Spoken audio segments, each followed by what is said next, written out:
আসসালামু আলাইকুম সুপ্রিয় দর্শক, চলে আসলাম আজকে 13ই মে রোজ বুধবার। এইমাত্র পর নিম্নচাপ, মেঘ বৃষ্টি, কালবৈশাখী ঝড়, বজ্র বৃষ্টি ও ঘূর্ণিঝড়ের আবহাওয়ার নতুন আপডেট নিয়ে। এবার বঙ্গোপসাগরে সৃষ্টি হয়েছে লঘুচাপ, এর প্রভাবে দেশ জুড়ে বৃষ্টি বাড়ার সম্ভাবনা রয়েছে। সেই সাথে আকাশে বজ্র মেঘে দেশের 3 বিভাগে অতি প্রবল ভারী বর্ষণের আশঙ্কা রয়েছে। এছাড়া আজ থেকে আগামী 21শে মে পর্যন্ত উত্তরে অতি ভারী বর্ষণের সম্ভাবনা রয়েছে। ভারী বৃষ্টিতে হতে পারে আকস্মিক বন্যা, ক্ষতিগ্রস্ত হতে পারে উত্তরের জনপদ। যা নিয়ে ইতিমধ্যে আবহাওয়া দপ্তর থেকে জারি করা হয়েছে বিশেষ সতর্কবার্তা। এছাড়া আর কিছুক্ষণের মধ্যেই রংপুর, ময়মনসিংহ, সিলেট, রাজশাহী এবং ঢাকা বিভাগে 2-1টি জেলাতে বিক্ষিপ্ত আকারে বৃষ্টি এবং বজ্রসহ ভারী বৃষ্টিপাতের সতর্কতা রয়েছে। তো আজ 13ই মে বুধবার এবং আগামীকাল 14ই মে বৃহস্পতিবার কেমন থাকতে পারে আগামী 24 থেকে 48 ঘন্টার আবহাওয়া বাংলাদেশ থেকে শুরু করে ভারতের পশ্চিমবঙ্গ, আসাম, মেঘালয় এবং উত্তর থেকে ত্রিপুরা রাজ্যে আগামী 24 থেকে 48 ঘন্টার মধ্যে কোন কোন জেলাগুলোতে বিক্ষিপ্ত আকারে বৃষ্টি বা বজ্রসহ ভারী বৃষ্টিপাতের সম্ভাবনা রয়েছে এবং কোন কোন জেলাগুলোতে কালবৈশাখী ঝড়ের আশঙ্কা রয়েছে এবং বঙ্গোপসাগরে কোনো নিম্নচাপ তৈরি হবে কিনা। তো এই বিষয়ে কি বলছে আজকের আবহাওয়া রিপোর্টে জানিয়ে দেবো। সম্পূর্ণ বিস্তারিত ভিডিওতে সঙ্গে থাকুন। আর আপনি কোন জেলা থেকে এই গুরুত্বপূর্ণ আমাদের আবহাওয়ার খবরটি দেখছেন অবশ্যই কমেন্ট করে জানিয়ে দিবেন। আর সবার আগে সর্বপ্রথম সেটিকে আবহাওয়ার খবর জানতে আমার চ্যানেলটিকে সাবস্ক্রাইব করে রাখুন। এবার জেনে নেওয়া যাক এক নজরে। বন্ধুরা, এরপর যে আমরা সরাসরি ইউরোপিয়ান মেঘমালার আপডেটে চলে আসলাম। তো এখান থেকে আপনারা দেখতে পাচ্ছেন যে এই মুহূর্তে দেশের উত্তর অঞ্চলে সক্রিয় হয়ে গেছে বৃষ্টি বলয়, যার প্রভাবে রংপুর, ময়মনসিংহ, সিলেট বিভাগের একাধিক জেলাতে সকাল থেকে কিন্তু ভারী বর্ষণের কবলে পড়েছে। ইতিমধ্যে রংপুর, কুড়িগ্রাম, তারপর হচ্ছে ময়মনসিংহ, জামালপুর, শেরপুর, মাধান, তারপর সিলেট, জৈন্তাপুর, কানাইঘাট, নেত্রকোনা, সুনামগঞ্জ এই অঞ্চলে বিভিন্ন জেলাতে বৃষ্টি এবং ভারী বৃষ্টিপাত চলছে এই মুহূর্তে।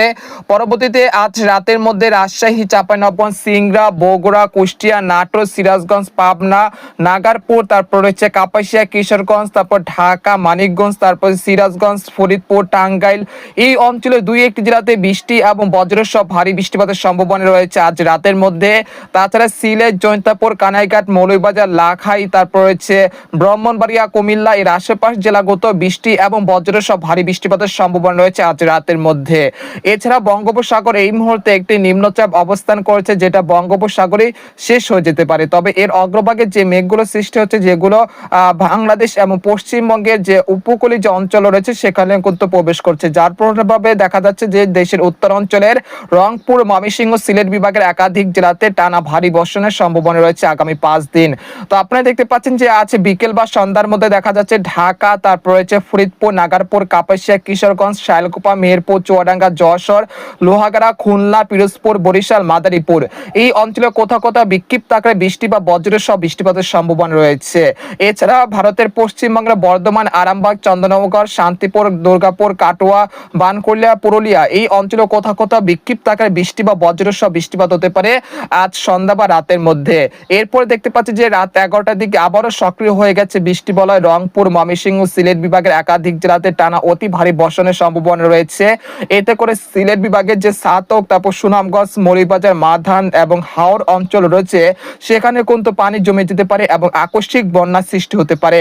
এবং অতি ভারী বর্ষণের কারণে ভারতের যে মেঘালয় রাজ্য রয়েছে সেখান থেকে পাহাড় ধসের মতো ঘটনা ঘটতে পারে এবং সেই পানিগুলো বাংলাদেশের অভ্যন্তরে প্রবেশ করতে পারে। এর ফলে নদ নদীর পানি বৃদ্ধি পেতে পারে দেশের উত্তর অঞ্চলে।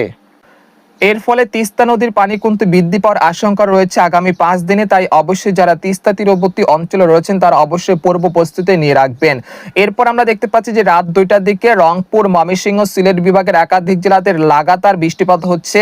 এর ফলে বগুড়া, তারপর হচ্ছে আদামদিঘি, আক্কেলপুর, শিবগঞ্জ, তারপর পীরগঞ্জ, তারপর গাইবন্ধা, এখানে হচ্ছে ময়মনসিংহ, সরিষাবাড়ি, জামালপুর, তারপর কিশোরগঞ্জ, লাখাই, মৌলভীবাজার, সিলেট, জৈন্তাপুর, কানাইঘাট এই অঞ্চলে কোথাও কোথাও বিক্ষিপ্ত আকারে বৃষ্টি বা বজ্রসহ বৃষ্টিপাতের সম্ভাবনা রয়েছে। তারপর 14ই মে বৃহস্পতিবার সকালের দিকে রংপুর, ময়মনসিংহ, সিলেট বিভাগের একাধিক জেলাতে বৃষ্টি এবং বজ্রসহ ভারী বৃষ্টিপাতের সতর্কতা রয়েছে। এরপর সকাল বা বেলা গড়াতেই দেখা যাচ্ছে যে দেশের আকাশ কিছুটা আংশিক মেঘলা থেকে মেঘাচ্ছন্ন হয়ে যেতে পারে 14ই মে বৃহস্পতিবার। এরপর বিকেলের দিকে ঢাকা, নাগারপুর, ফরিদপুর, কাপাসিয়া, কিশোরগঞ্জ, সিরাজগঞ্জ, পাবনা, সিংড়া, রাজশাহী এই অঞ্চলে কোথাও কোথাও বিক্ষিপ্ত আকারে বৃষ্টি বা ভারী বৃষ্টিপাতের সম্ভাবনা রয়েছে। বিকেল 4টার দিকে। তাছাড়া সিলেট এবং ময়মনসিংহ বিভাগের কয়েকটি জেলাতে লাগামহীন বৃষ্টিপাতের সম্ভাবনা রয়েছে। তারপর দেখা যাচ্ছে যে সন্ধ্যা 7টার দিকে ঢাকা, মানিকগঞ্জ, মাদারীপুর, ফরিদগঞ্জ, কুমিল্লা, সরিষাবাড়ি, মতিরাট, তারপর শাইলকোপা, মেহেরপুর, চুয়াডাঙ্গা, পাবনা এই অঞ্চলে কোথাও কোথাও বিক্ষিপ্ত আকারে বৃষ্টি বা বজ্রসহ ভারী বৃষ্টিপাত হতে পারে। এরপর সন্ধ্যা 7টা থেকে রাত 12টার মধ্যে দেখা যাচ্ছে আবারও দেশের উত্তর অঞ্চলের রংপুর, ময়মনসিংহ, সিলেট বিভাগের একাধিক জেলাতে বৃষ্টি এবং ভারী বৃষ্টিপাতের সম্ভাবনা রয়েছে। তো এই পর্যায়ে আপনাদেরকে জানিয়ে দেওয়ার চেষ্টা করব আগামী 5 দিনে কোন কোন জেলাগুলোতে সর্বোচ্চ মাত্রায় ভারী বৃষ্টিপাত হতে পারে। আগামী 5 দিনে মূলত রাজশাহী, চাঁপাইনবাবগঞ্জ, মহাদেবপুর, সিংড়া, বগুড়া, সিরাজগঞ্জ, পাবনা, কুষ্টিয়া, নাটোর এই অঞ্চলে কোথাও কোথাও প্রায় 50 মিলিমিটার পর্যন্ত মাঝারি থেকে ভারী বৃষ্টিপাত হতে পারে। এছাড়া গাইবান্ধা, দিনাজপুর, রংপুর, কুড়িগ্রাম, ঠাকুরগাঁও, পঞ্চগড়, তেতুলিয়া এই অঞ্চলে কোথাও কোথাও প্রায় 100 থেকে 200 মিলিমিটার পর্যন্ত অতি ভারী বর্ষণের সতর্কতা রয়েছে।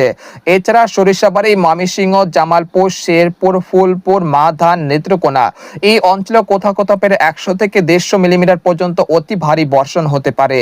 এছাড়া সিলেট, জৈন্তাপুর, কানাইঘাট, সুনামগঞ্জ, তারপর হচ্ছে মৌলভীবাজার, লাখাই, তারপর হচ্ছে হবিগঞ্জ এই অঞ্চলে কোথাও কোথাও প্রায় 100 থেকে 150 মিলিমিটার পর্যন্ত অতি ভারী বৃষ্টিপাত হতে পারে।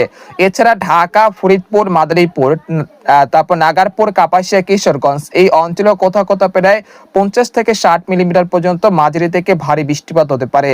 পরবর্তী 5 দিনে রাজশাহী, রংপুর, ময়মনসিংহ, সিলেট বিভাগের কোথাও কোথাও অতি প্রবল ভারী বর্ষণ হতে পারে।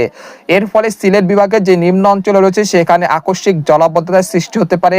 ভারী বর্ষণের কারণে দেখা যাচ্ছে যে মাধান, তারপর হচ্ছে সাতক, তারপর হচ্ছে হাওর যে অঞ্চল রয়েছে সেখানে দ্রুত পানি বৃদ্ধি পেতে পারে এবং সিলেট বিভাগের বেশ কিছু অঞ্চলে নদ নদীর পানি বৃদ্ধি পেয়ে লোকালয়ে পানি ঢুকতে পারে, তাই অবশ্যই সেদিকে লক্ষ্য রাখতে হবে। পরবর্তী 10 দিনে রংপুর, ময়মনসিংহ, সিলেট বিভাগের একাধিক জেলাতে প্রায় 100 থেকে 100 বা 200 মিলিমিটার পর্যন্ত অতি প্রবল ভারী বর্ষণ হতে পারে। প্রায় 300-400 মিলিমিটার পর্যন্ত ভারী বর্ষণের কবলে পড়তে পারে সিলেট বিভাগে আগামী 10 দিনে, তাই অবশ্যই সিলেট বিভাগের বাসিন্দারা পূর্ব প্রস্তুতি নিয়ে রাখুন।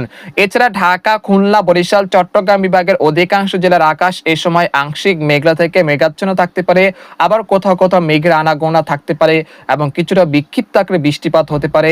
প্রায় 30 থেকে 25 মিলিমিটার পর্যন্ত হওয়ার সম্ভাবনা রয়েছে। আর এই সময় বঙ্গোপসাগর স্বাভাবিক থাকতে পারে, কোনো নিম্নচাপ, কোনো ঘূর্ণিঝড় নেই, তবে উত্তর পূর্ব বঙ্গোপসাগরে একটি নিম্নচাপ তৈরি হয়ে গেছে, তবে সেটা পরবর্তীতে বঙ্গোপসাগরে শেষ হয়ে যেতে পারে, তবে এটা দেশের উপকূলে আঘাত হানার কোনো সম্ভাবনা নেই। এবং ঘূর্ণিঝড় অর্ণবের যে কথা বলেছিলাম সেই ঘূর্ণিঝড় অর্ণব মে মাসে তৈরি হওয়ার সম্ভাবনা আপাতত দৃষ্টিতে দেখা যাচ্ছে না, তাই অবশ্যই আপনারা নিশ্চিন্তে থাকুন এবং যারা ঘূর্ণিঝড় অর্ণব নিয়ে আপনাদের মাঝে বিভ্রান্ত সৃষ্টি করছে অবশ্যই তাদের থেকে আপনারা দূরে থাকবেন। তো আজকের খবরে আপনারা এ পর্যন্ত শেষ করতে চাচ্ছি। সবাই ভালো থাকবেন, সুস্থ থাকবেন এবং পরবর্তীতে আপডেট জানতে আমাদের চ্যানেলটিকে সাবস্ক্রাইব করে রাখুন।